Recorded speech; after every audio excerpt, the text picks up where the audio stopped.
اور ملک میں اصلاح کے بعد خرابی نہ کرنا، اور اللہ سے خوف رکھتے ہوئے اور امید رکھ کر دعائیں مانگتے رہنا۔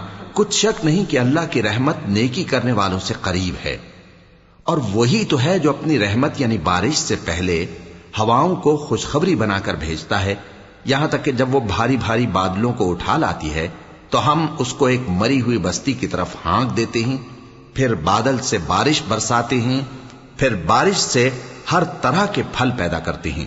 اسی طرح ہم مردوں کو زمین سے زندہ کر کے باہر نکالیں گے۔ یہ آیات اس لیے بیان کی جاتی ہیں تاکہ تم نصیحت حاصل کرو۔ اور جو زمین پاکیزہ ہے اس میں سے سبزہ بھی پروردگار کے حکم سے نفیس ہی نکلتا ہے، اور جو خراب ہے اس میں سے جو کچھ نکلتا ہے ناقص ہوتا ہے۔ اسی طرح ہم آیتوں کو شکر گزار لوگوں کے لیے پھیر پھیر کر بیان کرتے ہیں۔ ہم نے نوح کو ان کی قوم کی طرف بھیجا تو انہوں نے ان سے کہا، اے میری برادری کے لوگوں، اللہ کی عبادت کرو، اس کے سوا تمہارا کوئی معبود نہیں۔ مجھے تمہارے بارے میں بڑے دن کے عذاب کا بہت ہی ڈر ہے۔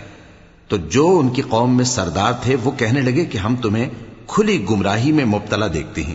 فرمایا، اے قوم، مجھ میں کسی طرح کی گمراہی نہیں ہے، بلکہ میں پروردگار عالم کا پیغمبر ہوں، تمہیں اپنے پروردگار کے پیغام پہنچاتا ہوں اور تمہاری خیر خواہی کرتا ہوں، اور مجھ کو اللہ کی طرف سے ایسی باتیں معلوم ہیں جن سے تم بے خبر ہو۔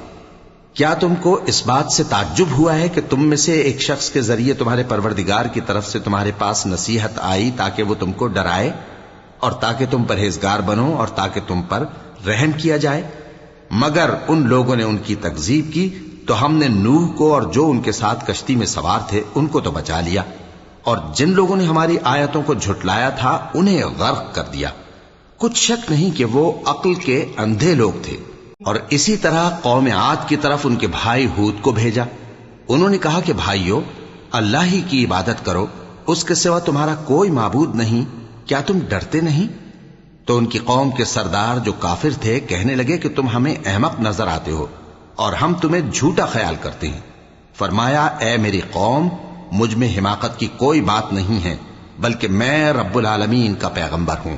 میں تمہیں اللہ کے پیغام پہنچاتا ہوں اور تمہارا امانت دار خیر خواہ ہوں۔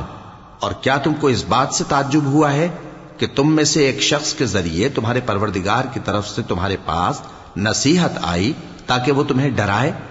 اور یاد تو کرو جب اس نے تم کو قوم نوح کے بعد جانشین بنایا اور تم کو پھیلاؤ زیادہ دیا، پس اللہ کی نعمتوں کو یاد کرو تاکہ کامیاب ہو جاؤ۔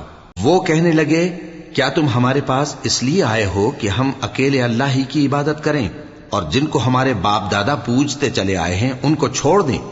تو اگر سچے ہو تو جس چیز سے ہمیں ڈراتے ہو اسے لے آؤ۔